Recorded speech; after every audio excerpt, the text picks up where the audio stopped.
Filiaciones. ¿Qué es ser hija? ¿Qué es ser hijo? Respuestas a la pregunta ¿quién soy? En la historia de Occidente ha habido dos respuestas a la pregunta por la identidad. Primera, la que nos propone la tradición, y segunda, la que ensayaron las políticas estatales. En nuestros tiempos, ambas coexisten en una relación de enemistad funcional. Tensión que da sus colores confusos y dramáticos a la actual escena social política. El común denominador es, sin embargo, lo más importante. Ambas respuestas nos identifican como hijos, es decir, nos consideran seres dependientes, con antecedentes, inscritos en el orden sucesivo de las generaciones. Difieren en que contestan de distinta manera la pregunta: ¿en qué consiste ser hijo, ser hija? ¿Cuál es nuestra filiación? Ambas respuestas nos reconocen como herederos. Ordenadas temporalmente, una generación transmite a la siguiente su legado. La filiación comporta una transmisión. Después de siglos de guerra entre las dos respuestas, el actual globalismo busca no tanto eliminar las respuestas, sino eliminar la pregunta misma. Para entender un poco la confusión propia de nuestra actualidad, habrá que tener en cuenta las tres propuestas.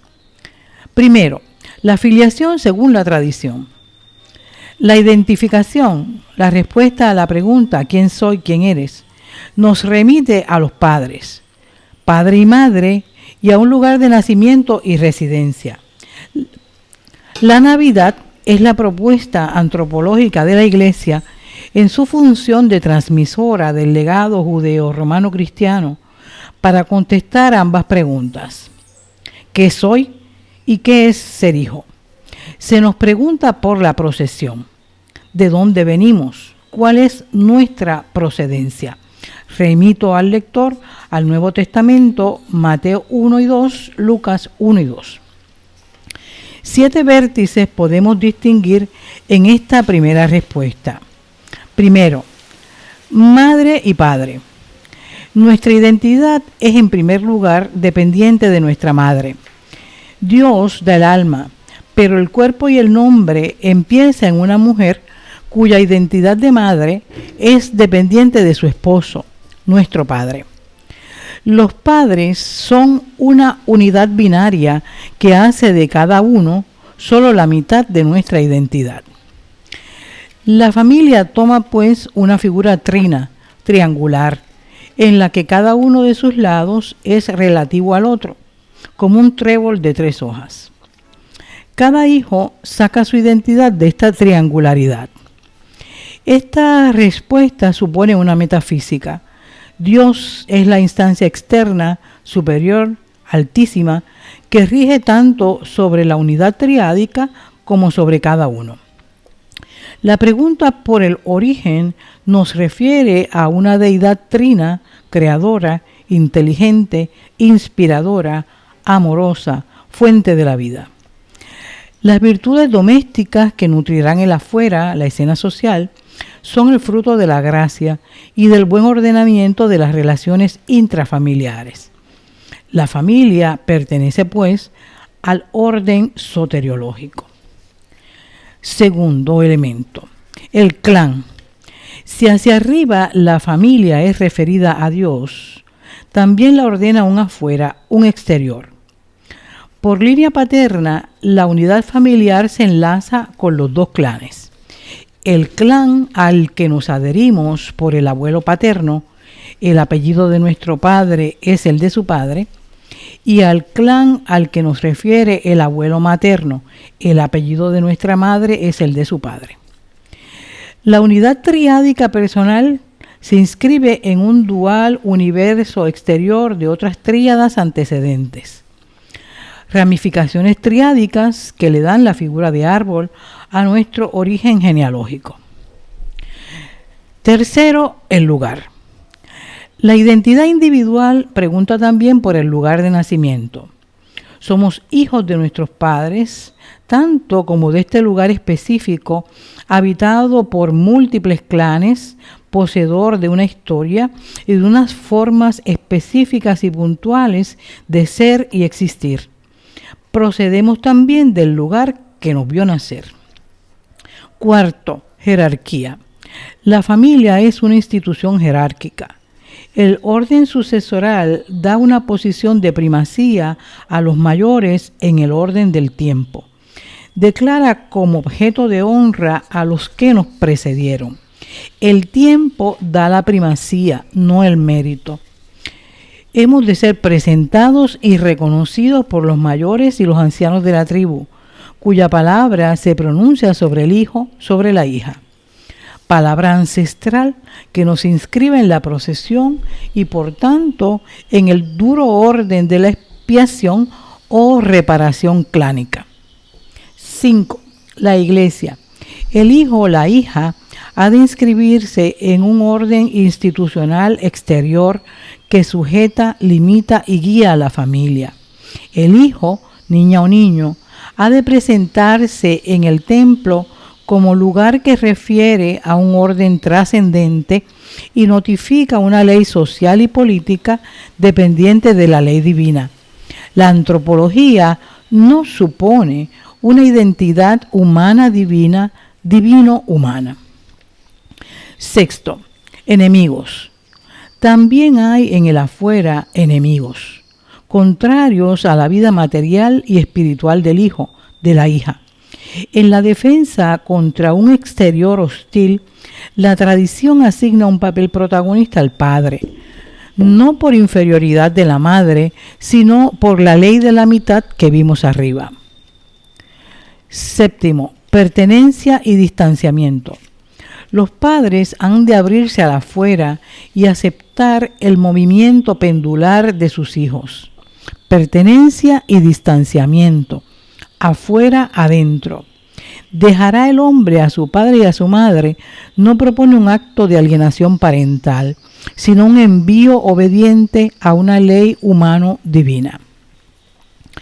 Pospongo para otro sitio el tema del valor escatológico de la adoración al divino niño. Desde la perspectiva simplemente antropológica que seguimos aquí, la festividad de la Epifanía, la visita de los Reyes Magos, pone al servicio de la sacralizada familia los poderes políticos y los del saber. La filiación según el Estado moderno.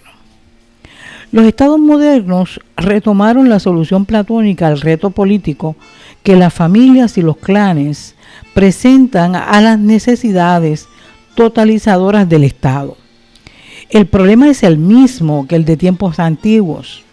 Encauzar y ensamblar las vidas de los ciudadanos exige la rarefacción de los lazos de la sangre, el debilitamiento del sentido transmitido por la estirpe. Los vínculos con esta han de adelgazarse, refiriéndolos al Estado.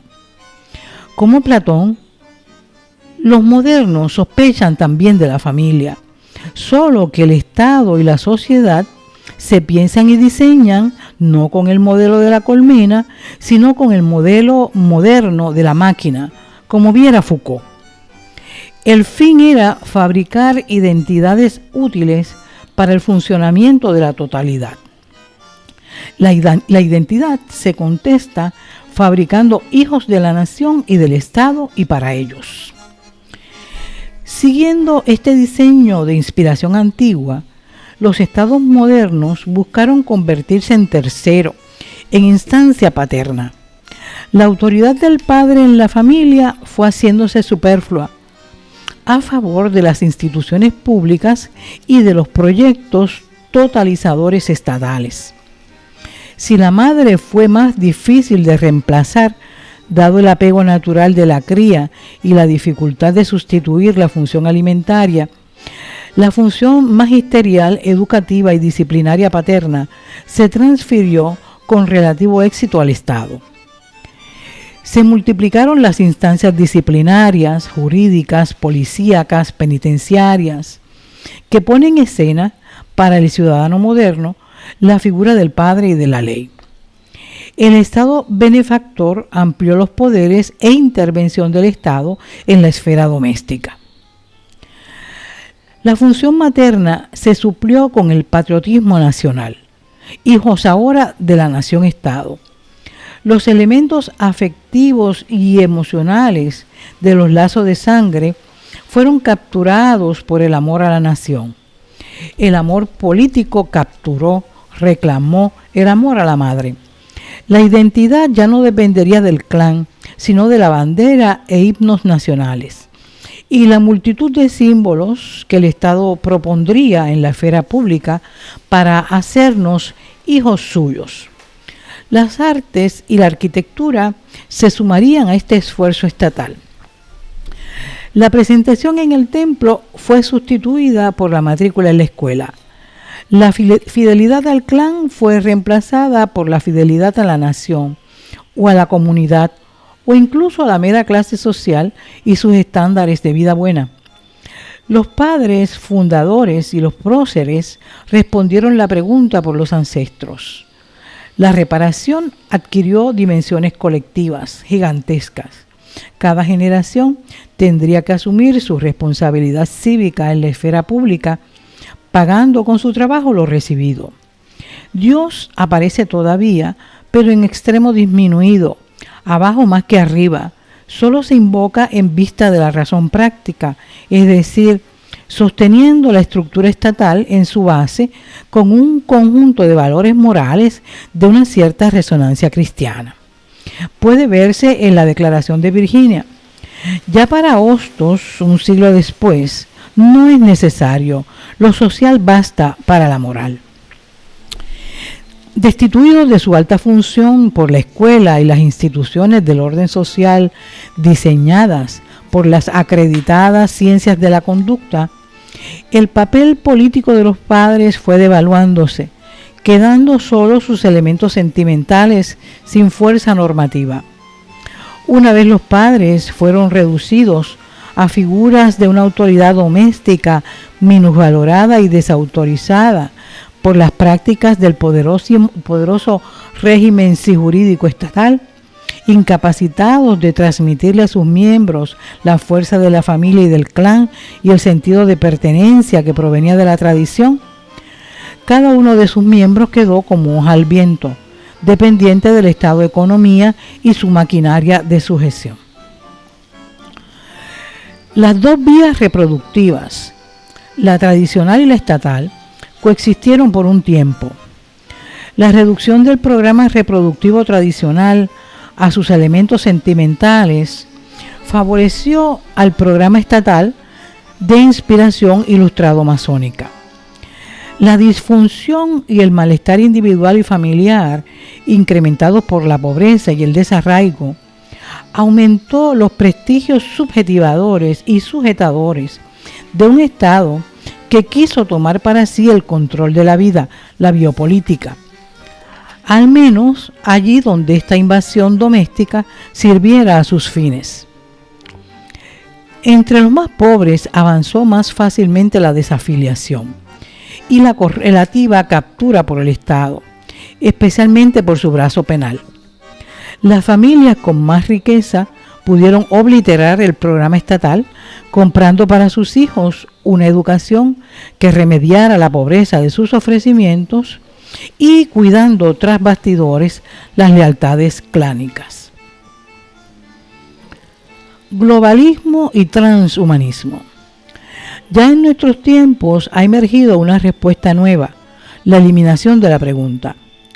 La apoteosis del individuo rey, auspiciada por el paradigma tecnológico globalista de nuestros días, condena a la pregunta por la identidad, ¿quién soy?, a su desaparición. La identidad, cuando haga falta alguna, ha de dársela a cada uno conforme al goce que le reclame el momento. Desaparece pues la filiación en cualesquiera de sus figuras porque se busca eliminar la procedencia como criterio identitario. Ni padres, ni patria, ni adhesión y fidelidad política a una nación y su texto constitucional. El pesimismo de las políticas climatológicas y apocalípticas prestigia las sexualidades no reproductivas. Queda una identidad liviana, útil a los fines de incrementar el caos. Mujer oprimida para encender la guerra en la familia. Afroamericano contra el orden nacional constitucional. Gay contra el padre. Pero estas son solo identidades bélicas. Weaponized identities, dicen en los estados. Es decir, tienen solo el peso que les da la enemistad, la relación antagonista. Si bien es cierto que la implosión social que han producido estas identidades bélicas busca liquidar la filiación, también ya ha sido funcionalizada por el poderoso brazo jurídico penitenciario del Estado benefactor. Para este nuevo programa transhumano globalista, la función subjetivadora proestatal que Platón asignara a la educación la han tomado los medios, mainstream media, Hollywood y Netflix, omnipresentes en cada casa. Se nos propone solo una política de la negación. Ni Dios, ni iglesia, ni constitución, ni patria, ni educación, ni familia, dado que el fin es solo ocuparlos en vistas de su implosión.